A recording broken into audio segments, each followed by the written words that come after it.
Hello everyone, I hope आप सभी लोग बहुत अच्छे होंगे और उतनी ही बेहतर तरीकों से आप सभी लोगों की पढ़ाई चल रही होगी। तो बच्चों, इस वीडियो में हम लोग जो है देखने में क्या वाले हैं भाई, मॉक टेस्ट 2025 की विषय विज्ञान कक्षा 10वीं पूर्णांक जो है 75 मार्क्स का समय जो है दिया गया है इसके लिए 3 घंटे का।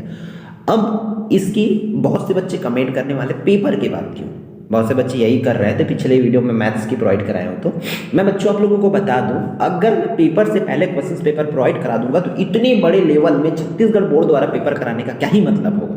इन चीज़ों को भी तो समझो ना।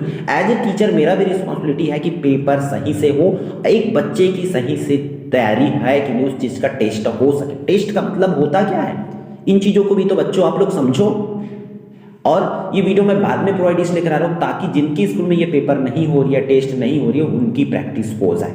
तो इसलिए बच्चों 10वीं बोर्ड में होना तो ईमानदारी दिखाओ, जो चीज़ें प्रोवाइड कराया जा रहा है बस उसको डेफिनेटली अच्छे से करते चलो, और टेस्ट पेपर को अच्छे से खुद को टेस्ट लो कि आपकी तैयारी कितनी हुई है।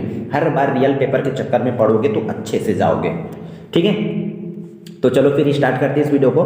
देखो, सही विकल्प चुनकर लिखिए। इसमें पहला क्या बोला गया है, प्राकृतिक कुत्तों की आधुनिक नस्ल किस प्रक्रिया के फलस्वरूप बनी है। प्राकृतिक चयन, कृत्रिम चयन, यौवन चयन, कार्य चयन, इसको लिखना है। फिर दंत क्षय का कारण लार का पीएच मान चैप्टर नंबर 2 का है, इसको करना है आपको, ठीक है, कि किसके कारण हुआ इस चीज को करना है। कि दंत क्षय लार का मतलब दंत क्षय का कारण है लार का पीएच मान 5.5 से कम हो जाना या 7.5 से कम हो जाना या 7 से कम हो जाना, उसको लिखना है।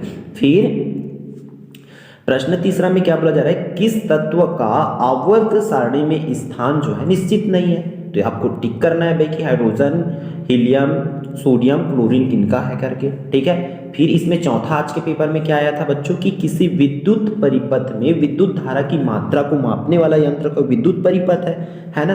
तो वहां पर करंट को नापने के लिए कौन सा यंत्र यूज होता है, उसको आपको लिखना है। फिर पांचों की बात करें तो रक्त में शर्करा की मात्रा का नियंत्रण कौन करती है, उसको आपको टिक करना है, ठीक है। फिर रिक्त स्थान दिया हुआ है, तो रिक्त स्थान देख लो आपकी स्क्रीन पर है, क्या क्या दिए थे भाई, पोटेशियम परमैंगनेट को गर्म करने पर प्राप्त होने वाली गैस खाली स्थान है। फिर अपवर्तन के दूसरे नियम को खाली स्थान के नियम से भी जाना जाता है। बहुत अच्छी क्वेश्चन है, ठीक है। जैविक तथा अजैविक घटकों के पूर्ण समन्वय से बनी व्यवस्था है खाली स्थान जो है। इसमें क्रियात्मक समूह पहचानना है। बहुत अच्छी क्वेश्चन है बच्चों, बस इनको अच्छे से प्रिपरेशन जो है कर लीजिए और जो है अपनी तैयारी को एक अच्छे लेवल पर बना लीजिए, ठीक है। तो इसको कर लेंगे। फिर आपको उचित संबंध जोड़ो दिया है, तो उचित संबंध जोड़ो वाला देख लेंगे। अनुवांशिकी दिया है, सेब दिया है, किसमें जाएगा इसको करके जरूर देख लेंगे। फिर 2 अंक वाला प्रश्न आना है, प्रश्न क्रमांक दूसरा से 6वां तक का। तो देखो इसमें क्या दिया गया है, लवण किसे कहते हैं उदाहरण देना है। पीवीसी का पूरा नाम क्या है, 40 डिग्री फ़ारेनहाइट से को सेल्सियस में बदलना है। हीमोग्लोबिन के 2 कार्य लिखना है। जैव घटक किसे कहती है, पार्ट 5 का है, इसको देख लेना। पीवीसी वाला 16 का है। लवण किसे कहते हैं, तो ये अम्ल क्षार लवण वाला मतलब चैप्टर नंबर 2 का क्वेश्चन है। 40 डिग्री फ़ारेनहाइट को सेल्सियस में बदलना है, पार्ट 3 का है। हीमोग्लोबिन के 2 कार्य, ये चैप्टर नंबर आपके 8 का है। तो इतनी क्वेश्चंस आपको कर लेना। मैं चैप्टर बता दिया हूँ इस चैप्टर में है करके, तो ये आपकी 2 अंक वाली क्वेश्चंस जो है प्रिपरेशन हो गई। फिर जीवाश्म ईंधन किसे कहते हैं, एक उदाहरण जो है आपको दिखना है। तो मे बी ये 18 का हो सकता है, कंफर्म नहीं याद आ रही है, ठीक है। लेंस की 3 उपयोग लिखना है, तो या तो 10 में मिलेगा या तो 13 में मिलेगा, क्योंकि दोनों चैप्टर्स में मिल जाती है इसकी। विद्युत परिपथ से संबंधित निम्न घटकों के संकेत चिन्ह, तो संकेत चिन्ह के लिए आपको 6 में करना है बच्चों, इसको ध्यान से कर लेना। मैं तो आज ही अपने ऑफलाइन क्लासेस में इसको अच्छे से कराया हूँ, ठीक है। फिर प्रजातिकरण किसे कहते हैं, कोई 2 उदाहरण दीजिए। ये चैप्टर नंबर 1 का है, तो भाई देख लेना। प्रजातिकरण वाली क्वेश्चन इस साल के लिए बहुत इंपॉर्टेंट है। फिर सजाति और समृद्धि लक्षण क्या है, उदाहरण देकर समझाना है, चैप्टर नंबर 1 से मिलेगा। अनुवांशिकी के जनक कौन है, अनुवांशिकता के 3 नियमों को। और ऐसा इसमें कोई भी ऐसा क्वेश्चन नहीं है जो हमारी निचोड़ में ना हो। निचोड़ से ही समझो पूरा का पूरा मॉडल पेपर बना है, और निचोड़ से ही पूरा जितने भी पेपर्स हो रहे मॉक टेस्ट पूरा का पूरा, इसमें अभी तक एक भी क्वेश्चन नहीं है। आएगा ऐसा क्वेश्चन जो मॉडल निचोड़ में ना हो तो मैं उसको बता दूंगा, डोंट वरी।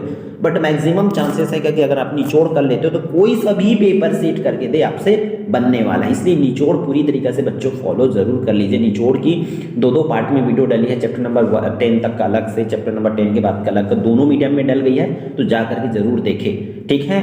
फिर आगे बढ़ते हैं भाई, सजातीय लक्षणों के अनुवांशिकी के जनक, ये वाला 15 पार्ट में मिलेगा। फिर दैनिक जीवन में पीएच का 4 महत्व लिखिए। ये आपको कहाँ से मिलेगा? 2 से, अम्ल क्षारीय लवण से। आधुनिक आवर्त सारणी में संयोजकता, परमाणु आकार, आयनन विभव, विद्युत दृढ़ता, इसको करना है तो ये आपके पार्ट 4 में मिलेगा। तो इसको मैं खुद इंपॉर्टेंट करवाया हूँ आप लोगों को, ठीक है।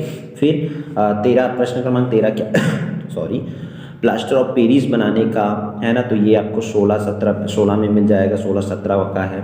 सिरका किसे कहते हैं, तो 16-17 में का क्वेश्चन है ये, वहाँ से आपको जो है मिल जाएगा, ठीक है। फिर ऑक्सी श्वसन और अनॉक्सी श्वसन में अंतर आपको 8 से मिलेगा। लैंगिक और अलैंगिक प्रजनन आपको 11 से मिलेगा, 14 से मिलेगा।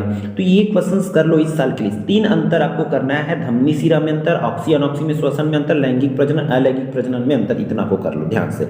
फिर अगला प्रश्न है 5 अंक के लिए। तो जब किसी गिलास को, ये वाली क्वेश्चंस तो ऑलरेडी मैं रखा हूँ भाई, तो 15 पार्ट, इसके लिए पार्ट 10, 13 इन दोनों चैप्टर्स को कवर करना पड़ेगा आपको। प्रकाश की उत्क्रमणता का सिद्धांत 10, 13 इसको तो करना ही करना है, ठीक है। इस तरीके से क्वेश्चंस पूछे जाएंगे। फिर विद्युत मोटर और विद्युत जनित्र, मैं जैसे पेपर शीट किया था अर्धवार्षिक में, इनमें से बहुत से क्वेश्चंस को अर्धवार्षिक में रखा था, आप लोगों को पता होगा है ना, अगर फॉलो किए होंगे तो। आप लोग इसके लिए आप जाओगे 12 पार्ट में, दोनों क्वेश्चंस के लिए, तो 12 पार्ट में इसके सॉल्यूशन बच्चों आप लोगों को मिल जाएगा। फिर मिश्र धातु वाला क्वेश्चन चैप्टर नंबर 9 से मिलेगा और ये चैप्टर नंबर 11 से मिलेगा, ठीक है। उसी तरीके से मनुष्य के मादा जनन तंत्र वाली चैप्टर 7, 8 यहीं से इनकी आंसर्स जो है आप लोगों को मिलना है। 7 या 8 में दोनों को देख लेंगे, क्लियर है। तो ये रहा बच्चों आपके आज के पेपर की क्वेश्चंस, इसको बैठ के अच्छे से प्रिपरेशन जो है कर लो, ठीक है।